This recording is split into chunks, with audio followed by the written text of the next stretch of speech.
all, welcome back to our channel My Bio Notes. So in the video la nama vandu constructivist theory. So it talks about learning process and idu vandu teaching and learning அந்த சப்ஜெக்ட்ல தான் வருது constructivist theory அப்படின்றது. So இந்த தியரியை பற்றி தான் நம்ம இந்த வீடியோவில் டிஸ்கஸ் பண்ண போகிறோம். ஸோ வீடியோக்குள்ளே போகிறதுக்கு முன்னாடி சேனலை சப்ஸ்கிரைப் பண்ணாதவங்க கண்டிப்பாக சப்ஸ்கிரைப் பண்ணுங்கள். ஸோ நிறைய பேர் வந்து சப்ஸ்கிரைப் பண்ணாமல் சேனலில் வீடியோஸ் பார்க்குறீங்க.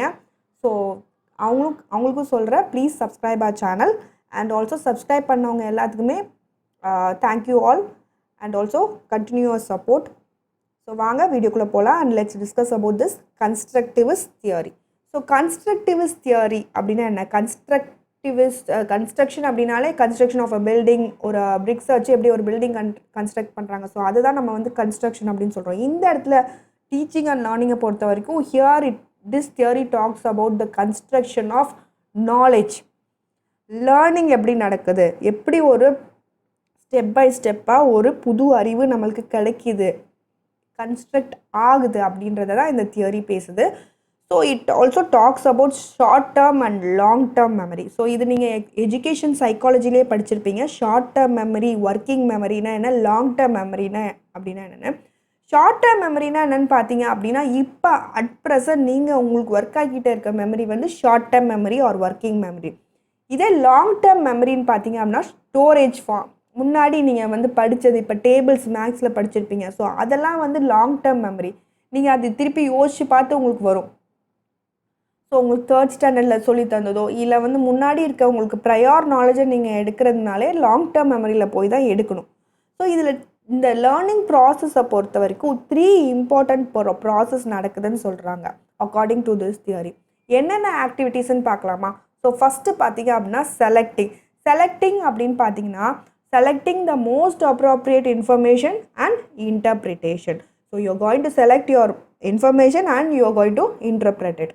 ஸோ எந்த இன்ஃபர்மேஷன் உங்கள் பிரெயின்குள்ளே போகணும்னு நீங்கள் தான் முடிவு பண்ணுவீங்க. நம்ம குழந்தைங்களுக்கு, ஸ்டூடெண்ட்ஸ்க்கு ஆஸ் அ டீச்சராக நம்ம நிறைய விஷயம் சொல்லுவோம், பட் அவங்க சில இதை தான் எடுத்துக்குவாங்க. ஸோ அதனால தான் நம்ம டீச்சிங் எய்டை வச்சு சொல்லித்தரது, விஷுவலாக அவங்கள நல்லா இது பண்ணுறது. ஏன்னா அதை அவங்க நல்லா செலக்ட் பண்ணிக்குவாங்க. ஸோ அந்த மாதிரி தான் அந்த செலெக்ஷன் இருக்கும். அவங்களுக்கு என்ன அப்ராப்ரியேட்டோ இருக்கோ ஸோ அதை செலக்ட் பண்ணுவாங்க. So selecting the most appropriate information and interpret பண்ணுவாங்க. ரெண்டாவது பார்த்தீங்க அப்படின்னா classifying and organising the new information. So அதை வந்து பிரித்து தே ஆர்கனைஸ். இப்போ நம்ம எப்படி ஒரு வீட்டை ஆர்கனைஸ் பண்ணி வைக்கிறோம். ஸோ இந்தந்த பொருள்லாம் இங்கே இருக்கணும், ஸோ ட்ரெஸ்ஸெல்லாம் இங்கே கபோர்டில் இருக்கணும், கிச்சன் ஐட்டம்ஸ்னால் கிச்சனில் இருக்கணும், ஸோ அப்படின்னு ஆர்கனைஸ் பண்ணுறோம்ல. ஸோ அந்த நியூ இன்ஃபர்மேஷனையும் ஸ்டூடெண்ட்ஸ் வந்து ஆர்கனைஸ் பண்ணி வைப்பாங்க. ஸோ அவங்க பிரெயினில் இந்த லேர்னிங் ப்ராசஸ் அப்போ இதெல்லாம் நடக்கும். ஸோ நெக்ஸ்ட்டு தேர்ட் ஸ்டெப் பார்த்தீங்கன்னா இன்டகிரேஷன். ஒன்றிணைக்கிறாங்க of the new information and stored information. Already long டேர்மில் ஒரு மெமரியில் வந்து ஒரு ஸ்டோர்டு இன்ஃபர்மேஷன் சொன்னேன் நான். எக்ஸாம்பிளுக்கு அந்த டேபிள்ஸ், நீங்கள் மல்டிப்ளிகேஷனில் டேபிள்ஸ் படிச்சிருப்பீங்க. ஸோ அதெல்லாமே ஸ்டோர்டு இன்ஃபர்மேஷன். அந்த இன்ஃபர்மேஷன் கூட உங்களுக்கு புதுசாக ஒரு இன்ஃபர்மேஷன் சொல்லித்தராங்கன்னா அதை இன்டகிரேட் பண்ணி வச்சுக்குவீங்க. So that is the integration of the new information and the stored information. So next பார்த்தீங்க அப்படின்னா அதே நம்ம ஃப்ளோ சார்ட் ஃபார்மில் எழுதுனா இந்த மாதிரி ப்ரெசென்ட் பண்ணும்போது உங்களுக்கு வந்து ஈஸியாக இருக்கும், டைமும் மேனேஜ் பண்ண முடியும் எக்ஸாம்ஸில். First is the selecting, second is the organising and third is the integrating. So ஒன்றிணைக்கிறது with the stored information. So அதே இன்னும் டீப்பாக கொடுத்துருக்காங்க அந்த ஃப்ளோ சார்ட்டையே. இந்த ஃப்ளோ சார்ட்டும் கண்டிப்பாக போடணும். ஃபஸ்ட்டு வந்து உங்கள் டீச்சர் உங்களுக்கு ஒரு புது இன்ஃபர்மேஷன் கொடுக்குறாங்க. So newly taught information is given by the teacher. So next பார்த்தீங்க அப்படின்னா it is coded in the image form. உங்களுக்கு கிடைக்கிற இன்ஃபர்மேஷனை நீங்கள் வந்து it is coded. So image ஃபார்மாகவும் ஆடியோ ஃபார்மாகவும் இட் இஸ் கோடட். ஸோ உள்ளே அவங்க பிரெயின்குள்ளே போனோடனே தட் ஷார்ட் டேர்ம் மெமரி, இப்போ ஒர்க் ஆகிட்டு இருக்க மெமரி, மேம் ஏதோ சொல்கிறாங்க, ஏதோ நியூ இன்ஃபர்மேஷன் கொடுக்குறாங்க அப்படின்னு சொல்லிட்டு என்ன பண்ணும் அப்படின்னா அதை வந்து கம்பேர் பண்ணி பார்க்குது.